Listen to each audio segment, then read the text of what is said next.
चिरैया मैया नरियर चढ़ावे हो। नरियर चढ़ावे मैया नरियर चढ़ावे हो। पड़की पारे ना दाई हार पहिनावे हो।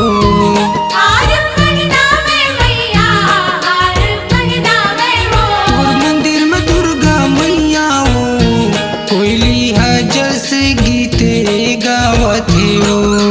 तोर भुवन में दुर्गा दाई हो कोयली जस गीत गावत हो। तोर मंदिर में दुर्गा मैया हो कोयली जस गीत गावत हो।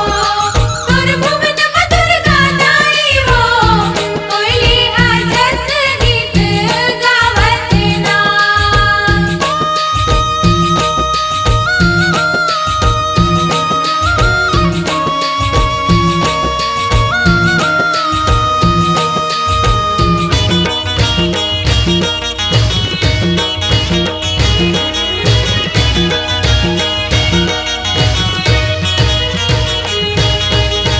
तेहरा चिरैया मैया आरती उतारे हो। आरती उतारे मैया आरती उतारे हो।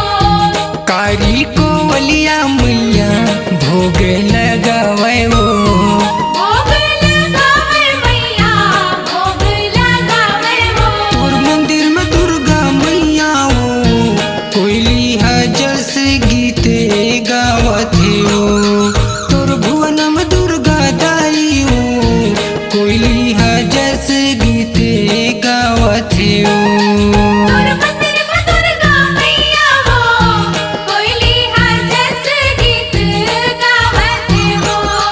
तोर भुवन में दुर्गा दाई हो कोयली जस गीत गावत ना।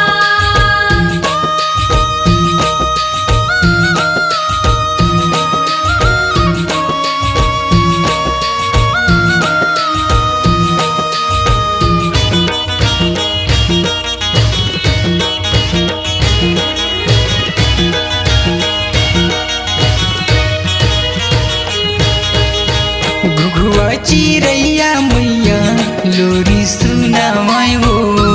लोरी सुनावे मैया लोरी सुनावे हो। खुसरा चिरैया दाई झूलना झूलावे हो। झूलना झूलावे मैया झूलना झूलावे हो। तोर मंदिर में दुर्गा मैया हो कोयली जस गीत गावत हो। तोर भुवन में दुर्गा दाई हो कोयली जस गीत गावत हो। तोर मंदिर में दुर्गा मैया हो कोयली जस गीत गावत हो। तोर भुवन में दुर्गा दाई हो कोयली जस गीत गावत ना। मैया मैया कई के रटत है दाई दाई कई के पुकार है। मैया मैया कई के रटत है दाई दाई कई के पुकार है।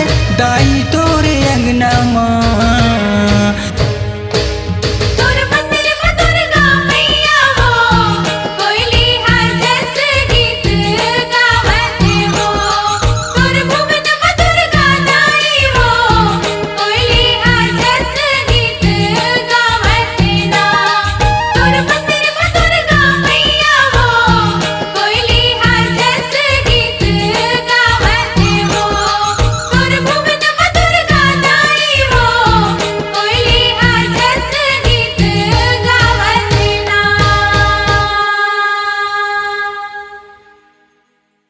अपनी आवाज को दीजिए एक नया मुकाम।